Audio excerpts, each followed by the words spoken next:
সেদিন মাঝরাতে নুডলস খাওয়ার ক্রেভিংস হচ্ছিল, কিন্তু বাসায় কোনো নুডলস ছিল না। তাই এভাবে হোমমেড নুডলস বানালাম। আমি সবসময় নিজের মতো করে বানানোর ট্রাই করি। চলো রেসিপিটা তোমাদের সাথে শেয়ার করা যাক।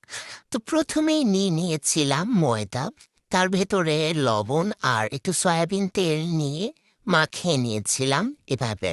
শুরুতে এভাবে যত ভালো করে মাখিয়ে নিবে ময়দার ডোটা কিন্তু তত ভালো হবে।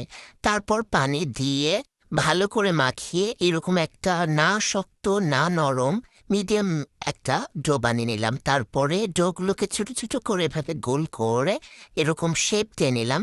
তারপরে এটাকে যতটা পাতলা করা যায় সেভাবে পাতলা করে বেলে নিয়ে আমি যেভাবে দেখাচ্ছি ঠিক এইভাবে আমি নুডলসগুলো কেটে নিয়েছিলাম। তারপরে প্লেটে একটু ময়দা ছিটিয়ে সবগুলো নুডলস কেটে এভাবে রেখে দিয়েছিলাম যাতে একটার সাথে একটা লেগে না যায়। এরপর গ্যাসের চুলা জ্বালিয়ে দিয়ে একটা পাতিলে একটু পানি, লবণ আর সয়াবিন তেল দিয়ে পানি ফুটাতে দিয়েছিলাম। পানি বলক হয়ে আসলে সেখানে বানিয়ে রাখা নুডলসগুলো দিয়ে দিয়েছিলাম এবং ততক্ষণ পর্যন্ত অপেক্ষা করেছিলাম যতক্ষণ না পর্যন্ত নুডলসগুলো পানির ওপরে ভেসে ওঠে। অন্যদিকে কড়াইয়ে তেল দিয়ে তাতে পেঁয়াজ মরিচ কুচিগুলো দিয়ে ভালো করে সেগুলো ভেজে নিলাম এবং হালকা ব্রাউনিশ কালার হওয়া পর্যন্ত অপেক্ষা করেছি। তারপরে একটা ডিম ভেঙে দিয়েছিলাম। ডিমে সামান্য লবণ দিয়ে সেটাকে কুচি কুচি করে নিয়েছিলাম এবং সেটা পেঁয়াজ মরিচের সাথে ভালো করে মিক্সড করে পানি ঝরিয়ে রাখা নুডলসগুলো দিয়ে দিয়েছিলাম।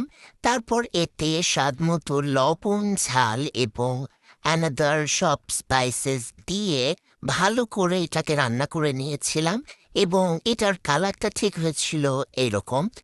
তারপর এটা একটু ঝরঝরে হয়ে আসতে এভাবে প্লেটে নামিয়ে নিয়েছিলাম। এই হোমমেড নুডলসটা এত মজা যে এটা কেউ খেলে বুঝতেই পারবে না যে এটা বাসায় বানানো। তো এই ছিল আজকের ভিডিও। সবাই ভালো থাকবে। আল্লাহ হাফেজ।